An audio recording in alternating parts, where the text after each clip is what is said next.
with the frenzy of an old snake shedding its skin.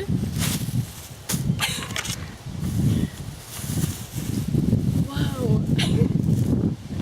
The speckled road, scored with ruts, smelling of mold, twisted on itself and re-entered the forest, where the dashing leaves thicken and folk stories begin. Sunset would threaten us as we climbed closer to her house, up the asphalt hill road, whose yam vines wrangled over gutters with the dark reek of moss, the shutters closing with the eyelids of that mimosa, called Ty Marie, then loosened as paper lanterns. Lamplight glowed through the ribs, house after house. There was her own lamp at the black twist of the path.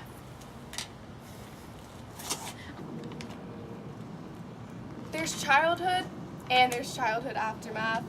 She began to remember at the minute of the fireflies. Okay, so I would just like to point out the fact that I just pronounced minute as minute. I promise I'm a senior in high school, and I promise I'm supposed to be in this class, so just ignore that. Okay, bye. To the sound of the pipe water banging in kerosene tins. Stories she told to my brother and myself. Her leaves were the libraries of the Caribbean, the luck that was ours, those fragrant origins. Her head was magnificent, Sidone. In the gully of her voice, shadows stood up and walked. Her voice travels my shelves. She was the lamplight in the stare of two mesmerized boys, still joined in one shadow, indivisible twins. Okay, so starting off with the title, this Roman numeral actually is 14, so we're not quite sure what that means yet. It could be maybe his age when he was going through this. Honestly, it's up in the air, we don't know. Okay, so starting off, the author says, with the frenzy of an old snake shedding its skin. So I said that had a kind of a, like, starting over renewal feeling to it, like when a snake shed its skin, it's like new, having a new life. So I did that, and it's also good. It's also naturalistic imagery, along with the speckled road, scored with ruts, smelling of mold, twisted on itself, and re-entered the forest, where the dasheen leaves thicken and folk stories begin. So that just has a lot of naturalistic imagery that the author uses to kind of have his audience know where he is and get like a feeling of where these stories were taking place.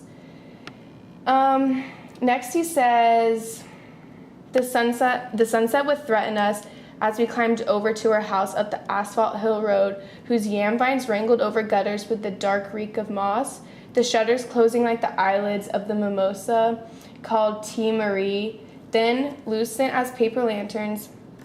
Lamplight glowed through the ribs, house after house.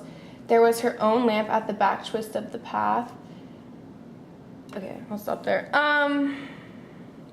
So again, there's more naturalistic imagery with the yam vines wrangled over the gutters, the dark reek of moss, and the shutters closing like the eyelids of the mimosa. That's also a simile. I also said that the nighttime, normally it's a time for like peace and like relaxation, but in this case that's where all the excitement begins. So yeah, because that's when they would hear all the stories. And then the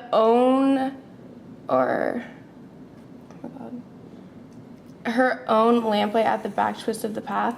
I said that that's guiding them, and it also juxtaposing the darkness. So they talk about like fighting the sunset and like just to race over to her house to hear the stories, but their path is guided through all of these lamps, so they're able to see. Then he goes on to say, there's childhood and there's childhood aftermath. She began to remember at the minute of the firefly. So I literally did it again. Yeah, I just wanted to point that out. Just, you can roast me if you want. To the sound of pipe water banging, kerosene tins, stories she told to my brother, myself. Again, that's just more imagery of kind of the feeling that he got when the old woman would start telling stories. He goes on to say, her leaves were the libraries of the Caribbean. That's a metaphor. The luck that was ours, those fragrant origins. Her head was magnificent, Sidon. In the gully of her voice, shadows stood up and walked her. Her voice travels my shelf. She was the lamplight and the stare of two mesmerized boys, still joined in one shadow, indivisible twins.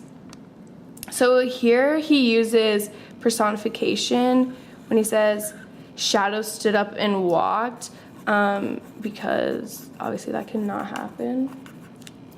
So what he's using with personification, kind of like how the stories came alive to him at night, and how he like felt like he was a part of them, and just how much he enjoyed the stories. Yeah. Okay, so we're gonna use soapstone to analyze this poem. So the speaker is Derek Walcott. I'm assuming he's from the Caribbean, because he's talking, or it says he's a Caribbean writer, so I guess my assumption would be correct. Anyway, so the voice that is speaking is Derek, talking about him and his brother's experience going to visit this elderly woman that tells them stories. The occasion took place in Derek's childhood, and specifically the nights that him and his brother went to go visit this lady.